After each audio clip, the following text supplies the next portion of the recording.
Hello everyone, welcome to Legal Update. Today's topic for discussion is SC boosts alimony for wife. Why in news? Recently in Rakhi Sadhu Khan versus Raja Sadhu Khan, the Supreme Court enhanced the permanent alimony awarded to a divorced wife from Rs 20,000 to Rs 50,000 per month, emphasizing her right to live with the same standard of living she enjoyed during marriage.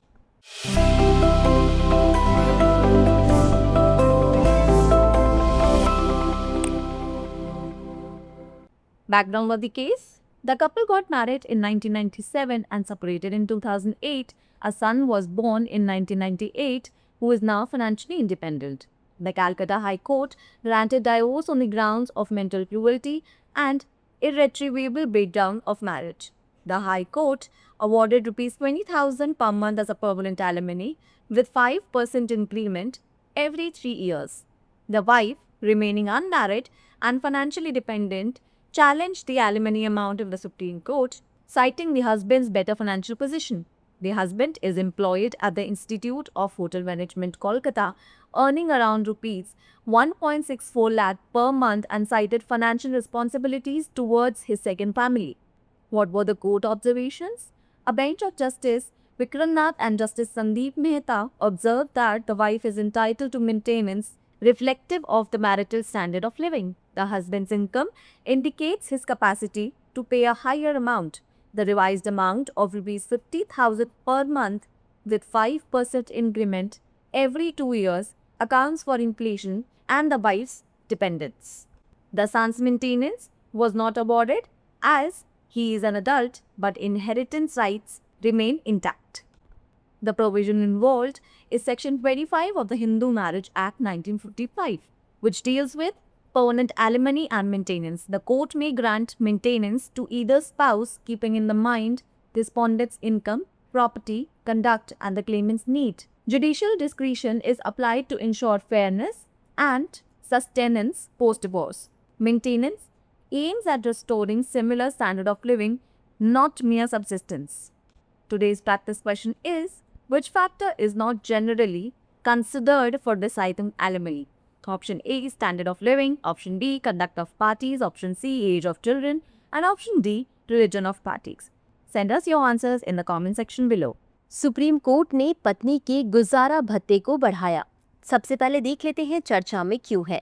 हाल ही में राखी साधु खान बनाम राजा साधु खान के मामले में सर्वोच्च न्यायालय ने तलाकशुदा पत्नी को दी जाने वाली स्थायी गुजारा भत्ता राशि को 20,000 रुपये से बढ़ाकर 50,000 रुपये प्रतिमाह कर दिया तथा विवाह के दौरान प्राप्त जीवन स्तर के साथ जीने के उसके अधिकार पर भी बल दिया।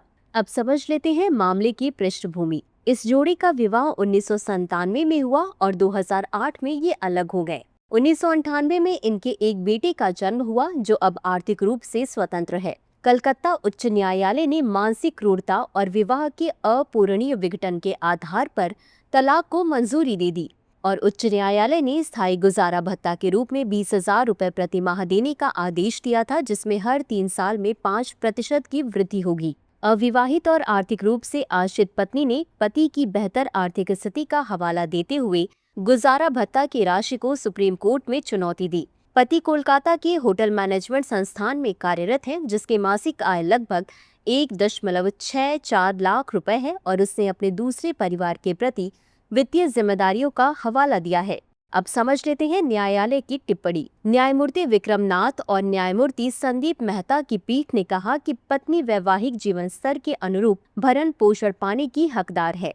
पति की आय उसकी अधिक राशि का भुगतान करने की क्षमता को दर्शाती है। 50,000 रुपये प्रतिमाह की संशोधित राशि, जिसमें हर 2 साल में 5% की वृद्धि होती है, मुद्रास्फीति और पत्नी की निर्भरता को ध्यान में रखती है। चूंकि बेटा वयस्क है, इसलिए उसे भरण पोषण भत्ता नहीं दिया गया, लेकिन उत्तराधिकार का अधिकार बरकरार रहेगा।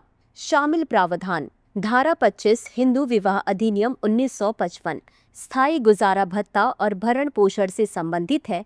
न्यायालय प्रतिवादी की आय, संपत्ति, आचरण और दावेदार की जरूरतों को ध्यान में रखते हुए पति या पत्नी में से किसी को भी भरण पोषण दे सकता है। तलाक के बाद निष्पक्षता और जीविका सुनिश्चित करने के लिए न्यायिक विवेक का प्रयोग किया जाता है। भरण पोषण का उद्देश्य समान जीवन स्तर को बहाल करना है, न कि मात्र निर्वाह करना। इसी के साथ अंत में देख लेते हैं आज के अभ्यास प्रश्न को। गुजारा भत्ता तय करने के लिए आमतौर पर किस कारक पर विचार नहीं किया जाता है? ए जीवन स्तर, बी पक्षों का आचरण, सी बच्चों की आयु, डी पक्षों का धर्म। इस प्रश्न का उत्तर कमेंट बॉक्स में जरूर दें। अभी के लिए बस इतना ही। धन्यवाद।